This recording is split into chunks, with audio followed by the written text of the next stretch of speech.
Youth hostel association of India ವತಿಯಿಂದ ಶಿವಮೊಗ್ಗ ಜಿಲ್ಲೆಯ ಸಾಗರದ ಶಾಂತವೇರಿ ಗೋಪಾಲಗೌಡ ಕ್ರೀಡಾಂಗಣದಲ್ಲಿ ನಿನ್ನೆ ಗ್ರಹಗಳ ಚಲನೆಯ ವೀಕ್ಷಣೆಗಾಗಿ ಕಾರ್ಯಾಗಾರ ಆಯೋಜಿಸಲಾಗಿತ್ತು.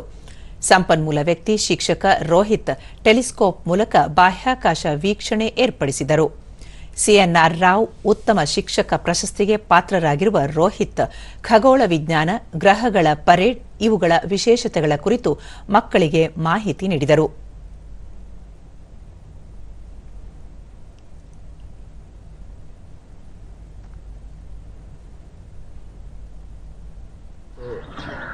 ಶಿವಮೊಗ್ಗದಲ್ಲಿ ಒಂದು ಜ್ಯೋತಿರ್ವರ್ಷ ದೂರ ಅಂದ್ರೆ ಸ್ವಲ್ಪ ಹೆಚ್ಚು ಮಿಥುನ ರಾಶಿಯಲ್ಲಿತ್ತು ಅಂತ ಹೇಳಿ ಹೀಗೆ ಬರೀತಾರೆ. ಇದು ಖಗೋಳಶಾಸ್ತ್ರ. ದೂರದರ್ಶನದೊಂದಿಗೆ ವಿದ್ಯಾರ್ಥಿನಿ ಅಂಕಿತಾ ಖಗೋಳ ವಿಜ್ಞಾನದ ಕುರಿತು ಸಾಕಷ್ಟು ಮಾಹಿತಿ ದೊರೆಯಿತು, ವಿಜ್ಞಾನದ ಕುರಿತು ಕುತೂಹಲ ಮತ್ತು ಆಸಕ್ತಿ ಹೆಚ್ಚಿತು ಎಂದು ಹೇಳಿದರು.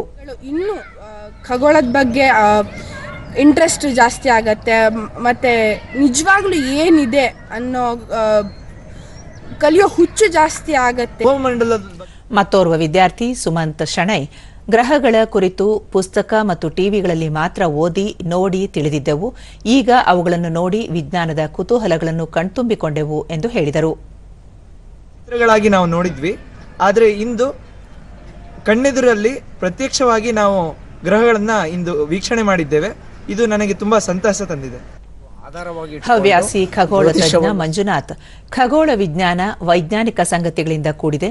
ಗ್ರಹಗಳ ವೀಕ್ಷಣೆ ಮೂಲಕ ಬಾಹ್ಯಾಕಾಶದ ಬಗ್ಗೆ ಮಕ್ಕಳಿಗೆ ವೈಜ್ಞಾನಿಕ ಮನೋಭಾವ ಮೂಡಿಸಲಾಗುತ್ತಿದೆ ಎಂದು ಹೇಳಿದರು. ಏನು ಮತ್ತು ಹಲವಾರು ನಮ್ಮ ಪೂರ್ವ ವಿಜ್ಞಾನಿಗಳು ನಡೆಸಿಕೊಟ್ಟಂಥ ಮಾರ್ಗದರ್ಶನದಲ್ಲಿ ಈ ಗ್ರಹ ನಕ್ಷತ್ರಗಳ ಮಾಹಿತಿಯನ್ನು ಕೊಡುವಂಥ ಒಂದು ಕಾರ್ಯಕ್ರಮ. ಶಿಕ್ಷಕ ರೋಹಿತ್ ಸೌರಮಂಡಲದ 8 ಗ್ರಹಗಳು ಒಂದೇ ಕಕ್ಷೆಯಲ್ಲಿ ಸಾಲಾಗಿ ಸೇರುವ ಸೌರಮಂಡಲ ಪರೇಡ್ ಅಥವಾ ಗ್ರಹಗಳ ಚಲನೆ ಅಪರೂಪದ ಪ್ರಕ್ರಿಯೆಯಾಗಿದೆ. ಈ ಚಲನೆಯನ್ನು ಮಕ್ಕಳಿಗೆ ತೋರಿಸಿ ಅವರಲ್ಲಿ ವಿಜ್ಞಾನದ ಕುರಿತು ಆಸಕ್ತಿ ಮೂಡಿಸಲಾಗುತ್ತಿದೆ ಎಂದು ಮಾಹಿತಿ ನೀಡಿದರು. ಹಾಗೆ ಗುರು ಯಾಕೆ ಸುಂದರ ಅಂದರೆ ಅದರ 4 ಉಪಗ್ರಹಗಳು, ಅಂದರೆ ಭೂಮಿಗೆ ಹೇಗೆ ಚಂದ್ರ ಇದನೋ ಅದೇ ರೀತಿ ಗುರುವಿಗೆ 4 ಸುಮಾರು ಚಂದ್ರಗಳಿದ್ದಾವೆ. ಅದರಲ್ಲಿ 4 ಬರಿಗಣಿ ಅಂದರೆ ನಮ್ಮ ಟೆಲಿಸ್ಕೋಪ್ಗಳಲ್ಲಿ ಕಾಣುತ್ತೆ.